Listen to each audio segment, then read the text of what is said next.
And thank you for inviting me. Buenos tardes. That's probably the only Spanish I can tell you today.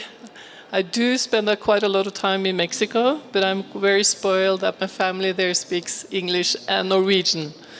So unfortunately, this will be all translated. I hope it works well for you. And my story is very visible. So visual, I mean. So if you want to make sure you see the images, I would move a little bit over to the screen, at least. So I'm going to share a remarkable story with you. I think I'm the luckiest woman on earth being part of this fantastic project. And I never thought it would happen, that it would come true. Margaret Atwood nominated, 3 years ago, she nominated Katie Paterson and this artwork as 1 out of 12 women who will shape our future. And it's about something is going on in Norway. It involves the greatest writers of our generation. And before I share the story, I will give you a little bit of context. Because I work in the construction business. I build hospitals and airports, and I'm an urban planner. I'm working in the urban development context. And because I do that, this is Biblioteca, this is the waterfront development in Oslo. And you can see the famous opera in front. You can also see the new Munch Museum. I don't know if you know the painter Edvard Munch, he's very famous, not only in Norway. And you have also the new public library in that image. And it has been a very big total transformation and lots of housing and offices, and it's become a very, very popular place. And in the midst of this development, which was a total transformation of an old harbor, they had to plan public spaces. And when you do public spaces, you also tend to have art in those public spaces. And since I also work with art, the commissioners asked me to represent them and be responsible for the art project. And so we were asking ourselves, what kind of artworks would we like to have in the public spaces? We kind of had a fear that lots of Norwegians do, and I think all over the world, that if we let our reptile brain decide on art, we choose something which we can recognize as art, figurative. We choose something that will last for a long time, bronze. And in Norway, that is very often a moose in bronze. And I can tell you there are lots of animals and mooses around the city, but we wanted to do something different. So the artists were giving a very, very simple brief. We wanted the artists to come to Oslo and to do research and propose works that would have an impact on our urban lives and also will be relevant. So the only brief the artists got was this roof, which is the opera roof. It's a non-commercial space, but it has become extremely popular. And people never go to the opera, but they walk and hike the opera roof. So what you have to do when you walk this roof, you have to kind of slow down because it's quite steep. And you can't buy anything there. And when you come to the top where this image is taken, it's like a big landscape. So what we were asking the artists to do is to provide the public spaces with slow spaces. But that was the only thing we asked the artists for. So the artists spent quite a lot of time, and we got several artworks out of this process. One I want to mention is this artwork, which is an urban farm and a beautiful bakehouse in the middle of this development. But what I'm sharing with you is this artwork of Katie Paterson. This is Katie, she's from Scotland. And she proposed something I never thought, I never expected. It was totally out of my time frame. It was totally out of the space we had. And I must admit, when she proposed it, I thought, it's not possible. Because I was hearing my board, you know, they are property developers. And if they heard what she proposed, they would probably say, forget it. Because What she proposed, it was to grow a forest. And I was thinking, in the harbor development, how is that going to happen? I mean, it costs so much money to buy a property to plant this forest, it's impossible. And she said it's going to last for 100 years. And I'm sure at least I don't know them, property developers today want to invest in a 100-year artwork, which I don't know what is. So this was a quite extraordinary artwork. But I have to say that we have planted 1,000 trees. 1,000 trees are now growing, but just outside Oslo, on the hill. And every year, for 100 years, we are inviting an author to write a manuscript, a new manuscript, that is going to be kept unpublished and unread until 2114. So that is the deal that the authors have to pay into. And we were very curious, would authors wanting to be part of another artist's artwork? So everything was taken care of. We had the forest, we had decided to go on with it, but then what if we invited authors? What would they say?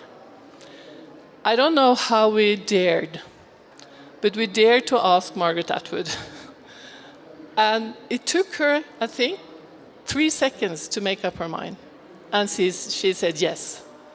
And at that moment, I understood that this project will come true. It will actually happen. So Margaret Atwood was the first author we commissioned. Next author was David Mitchell from the UK. And then we had Sean. He's from Iceland. I don't know if you know Björk. He wrote Dancer in the Dark, if anyone saw that movie. And I have to admit, he has also written The Northman, which is on premiere these days. It just came out with the Vikings. But Sean is a very famous author also. He writes poems and he writes novels. And then we commissioned Elif Shafak. She's Turkish.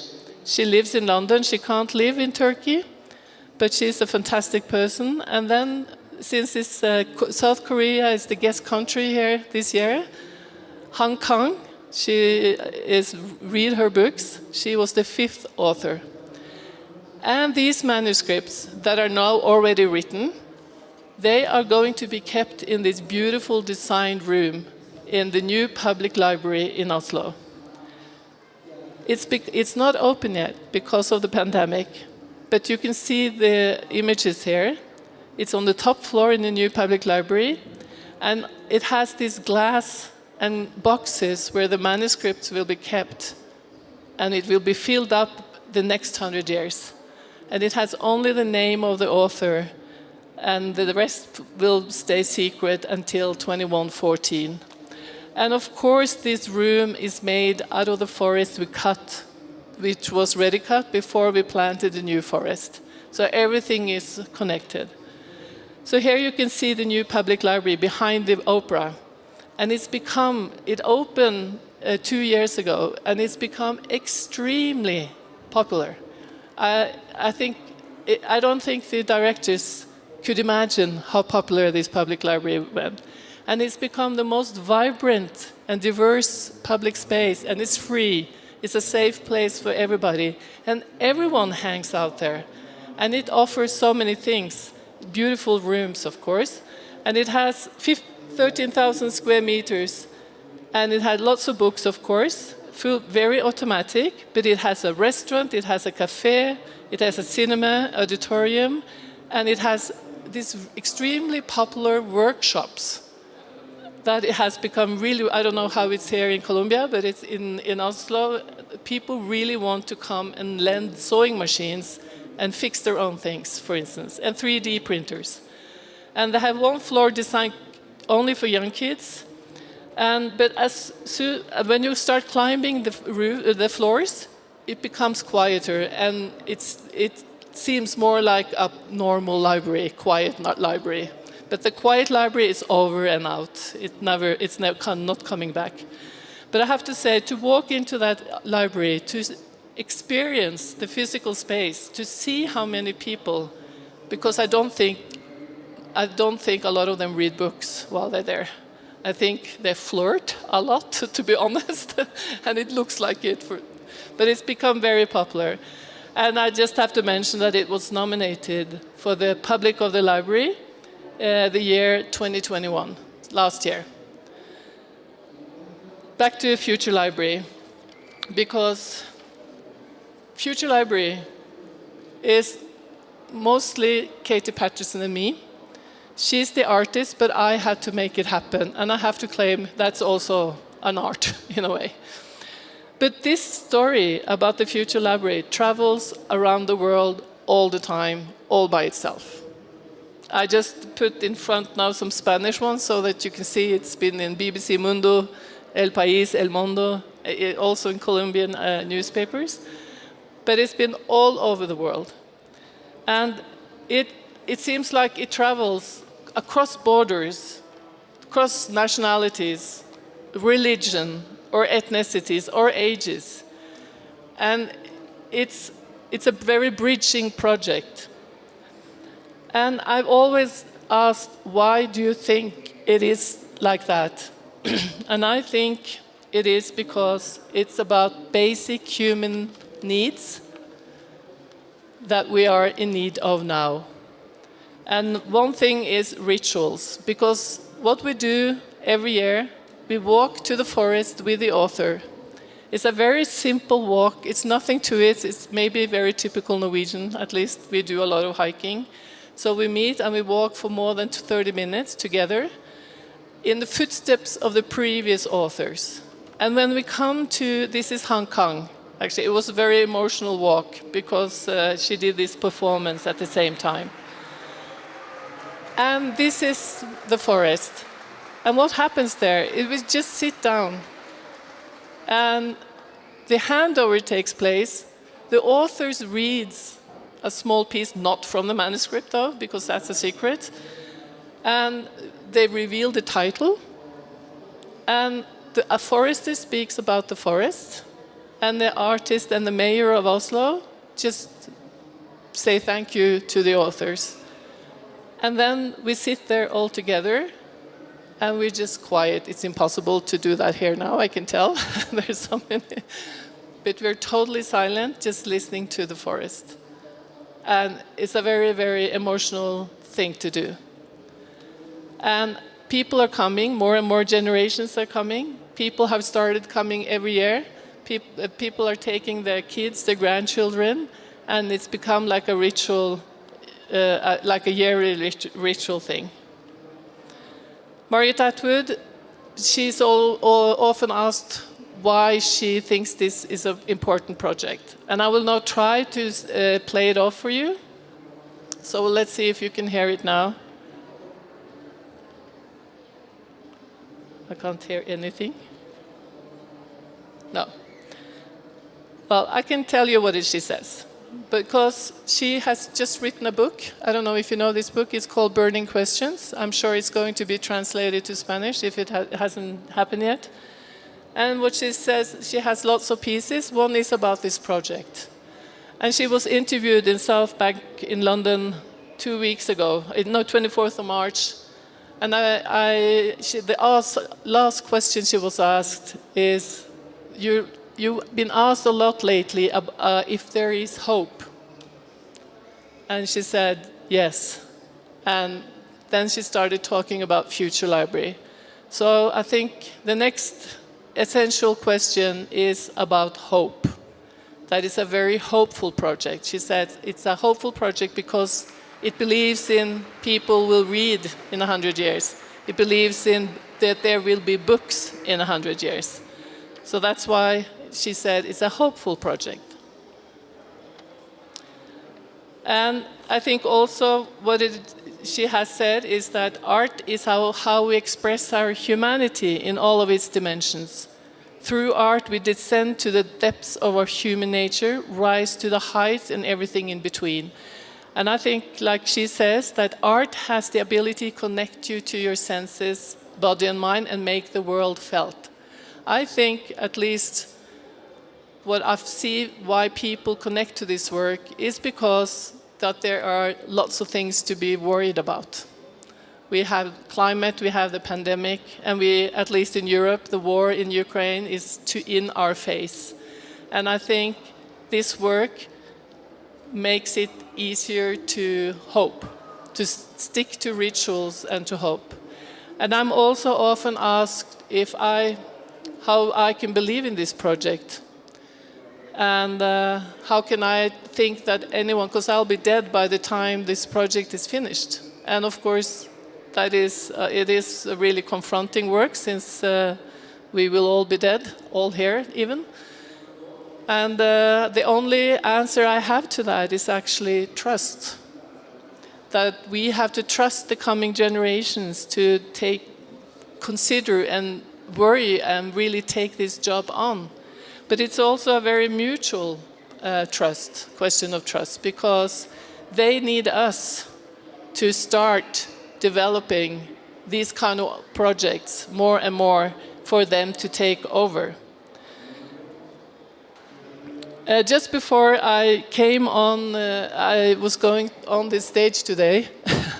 It was a big newspaper thing in Oslo. I will translate it to the interpreter even, because the forest is on fire, and it's just nearby the forest we planted.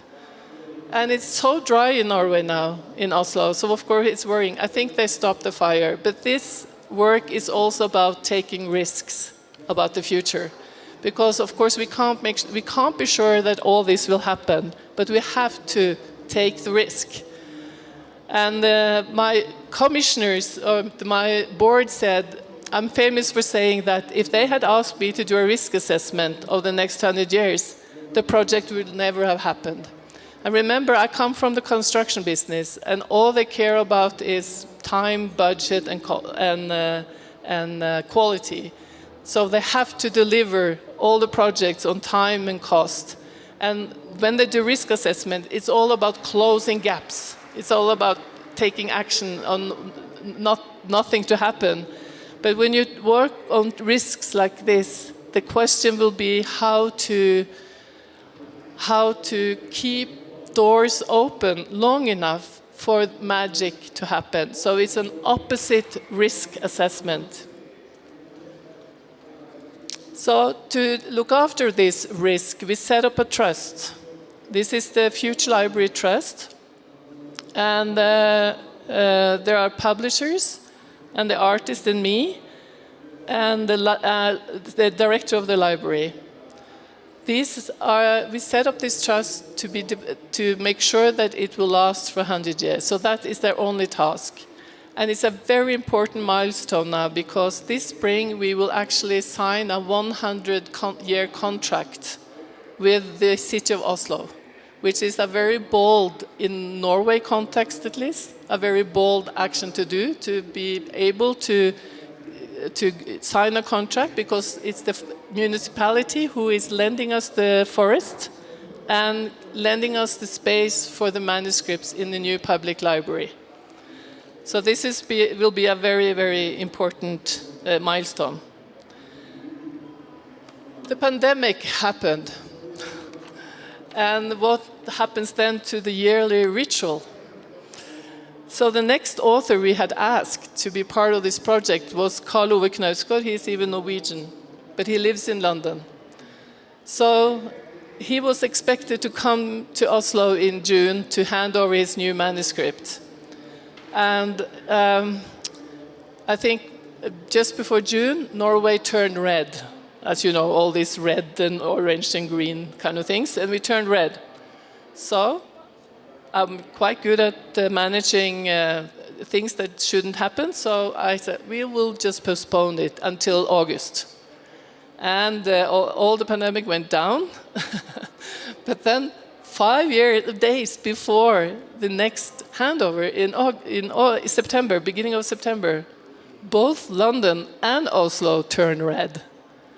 But I thought I had been very clever, because we had planned a digital handover, that Karl Ove could stay in London and we can do the handover in Oslo with him on the screen. And everything was planned for, because we thought, Katie and I thought, the manuscript is the most important part of this work. We need to get the manuscript to Oslo.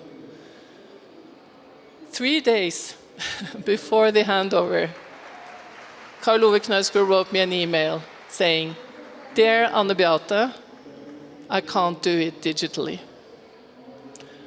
I want to walk to the forest myself."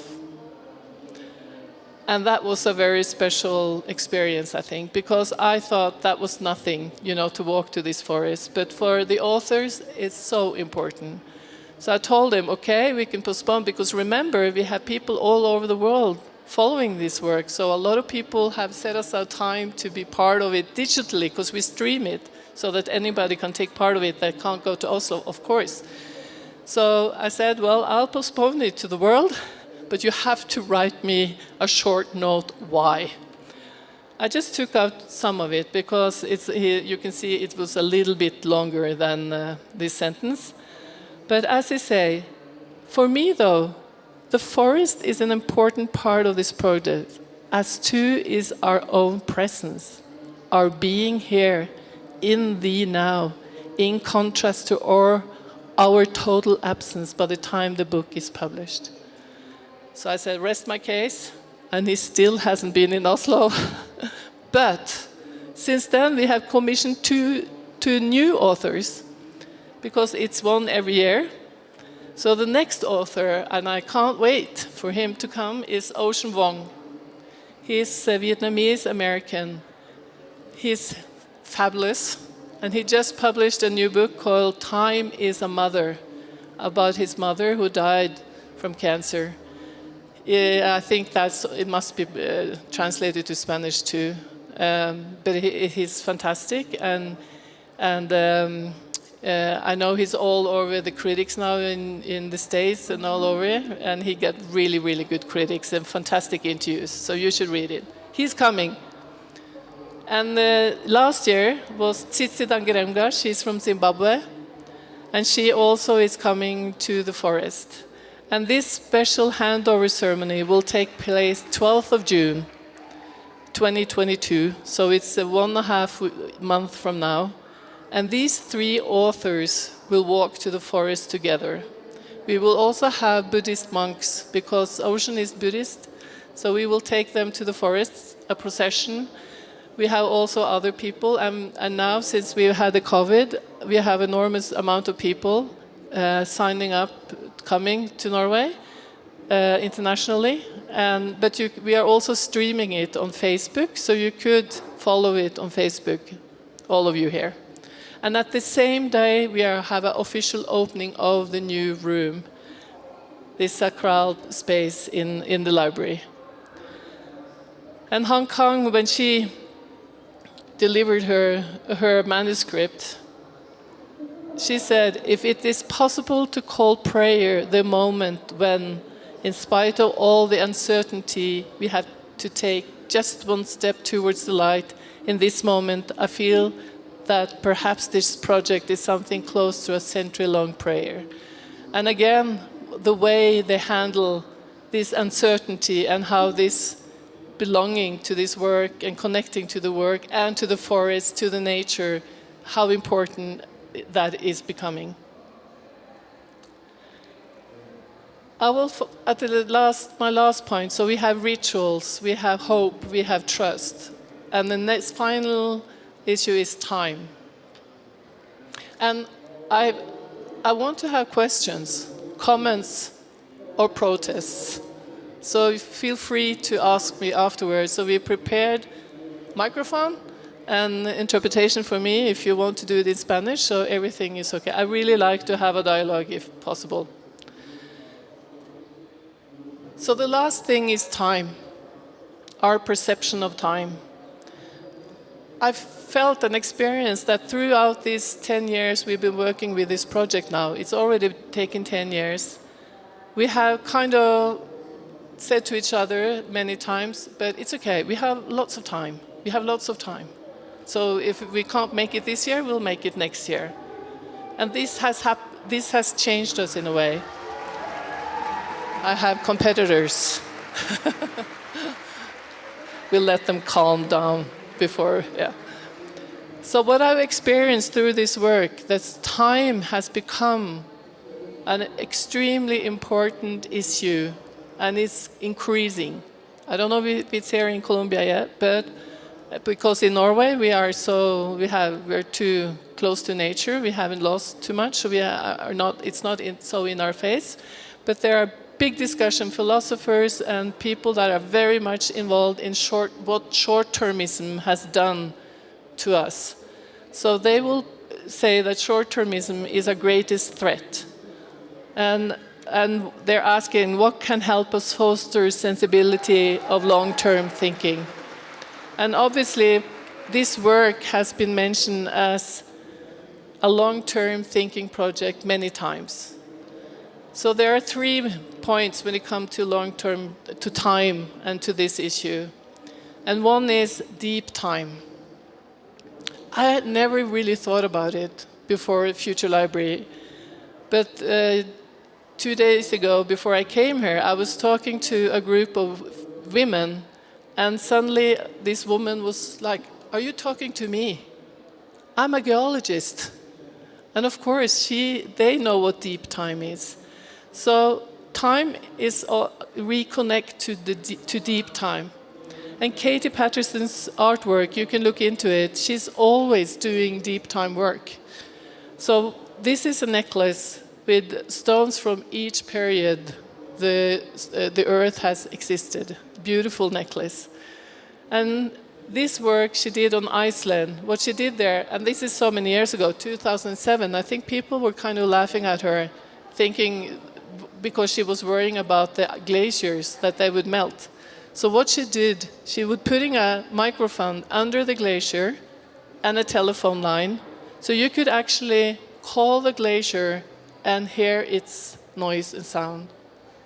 Norwegians think this is very stupid, because we know a lot about glaciers and snow and melting ice, but a lot of people will probably never experience it. And now even Norwegians have started worrying about glaciers, because they're melting dramatically fast.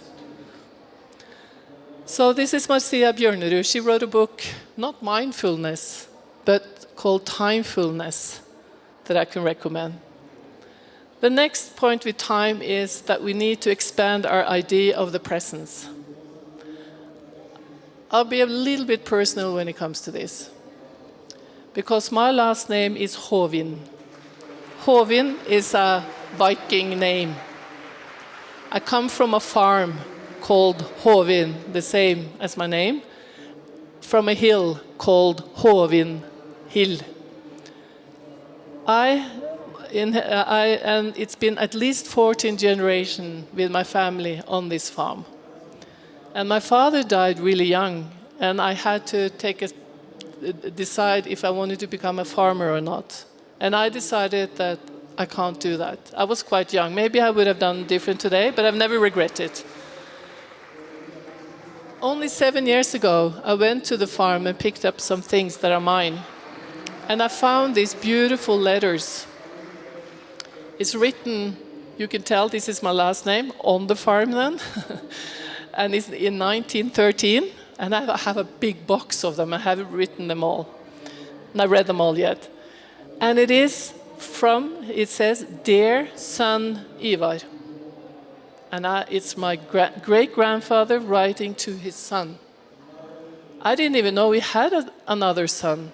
So it was a son outside his marriage. So these letters I accidentally found. And I also found out that this Ivar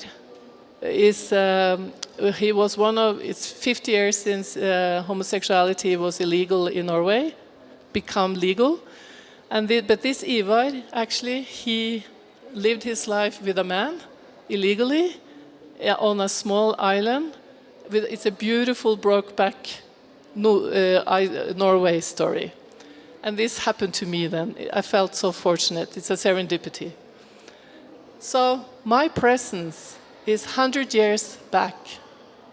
And I will share with you now the 100 years coming. These 4 kids are my grandchildren. I've knitted their sweaters, just so that you know. 2 of them is from my daughter, but the 2 of them are from my inherited daughter. And she lives in Chiapas. That's why I often go to Chiapas. Yes, you're from Chiapas or Mexico. Yeah.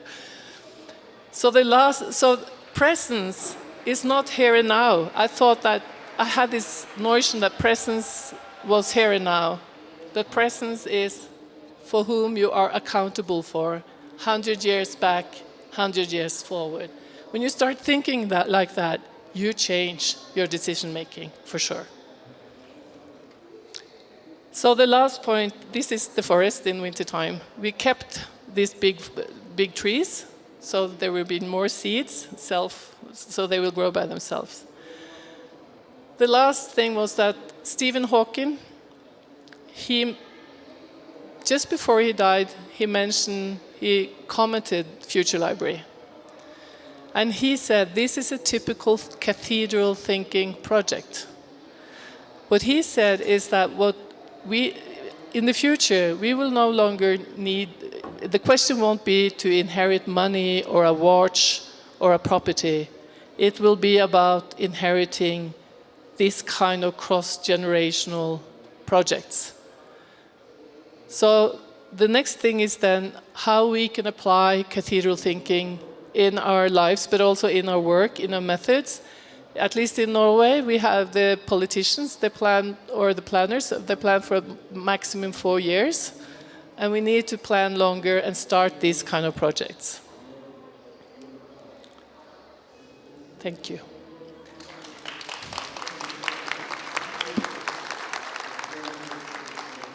So I'm happy to take questions, comments, or protests. I've also taken some booklets. They have become collector's item. We publish them every year. They're different every year with different authors, combined with the author we have commissioned. So I don't want to take anyone home, so please take them with you before you go. Thank you, Anne. Merda. You need.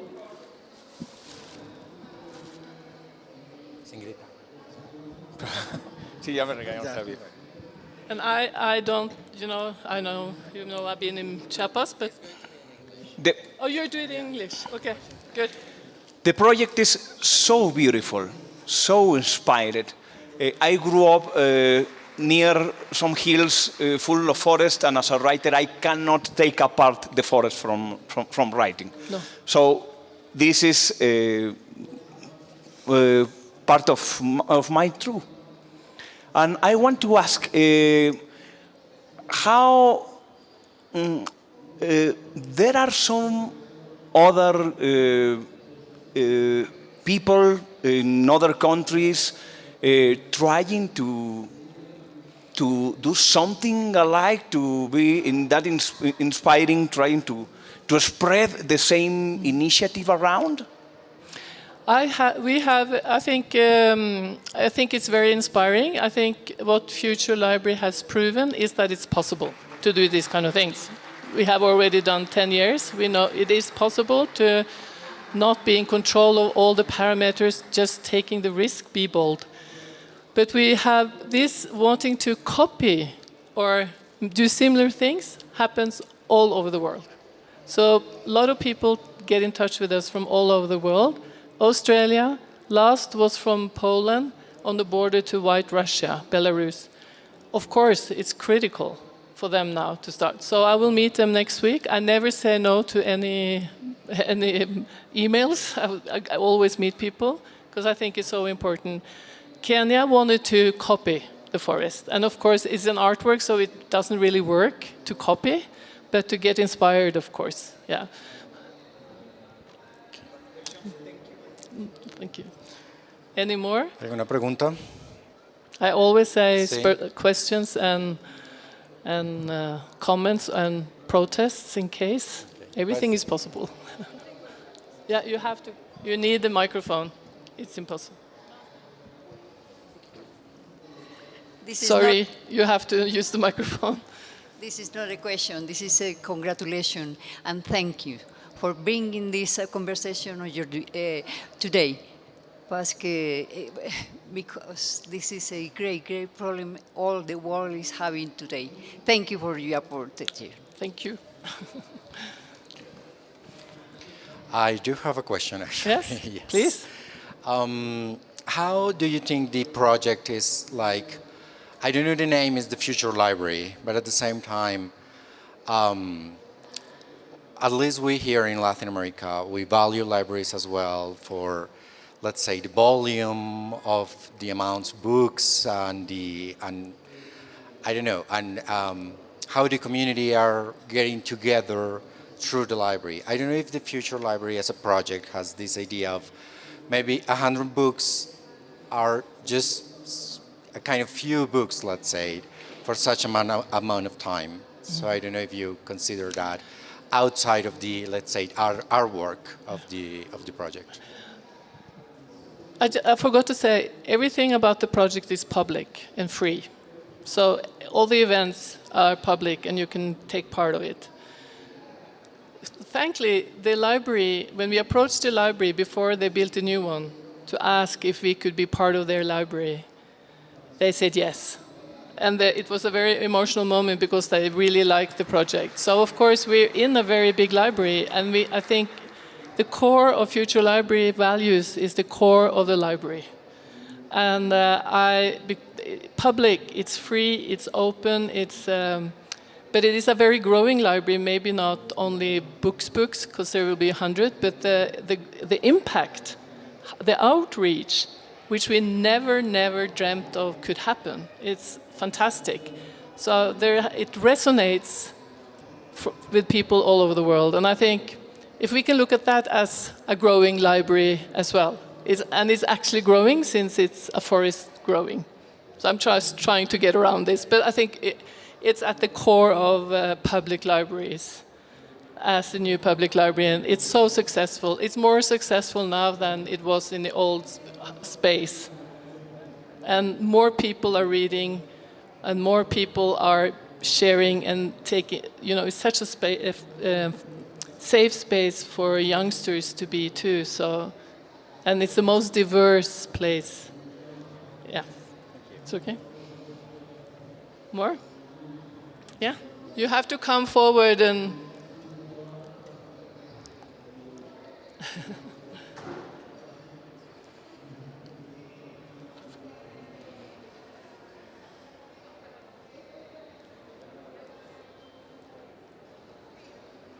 It's so noisy, we need the microphone.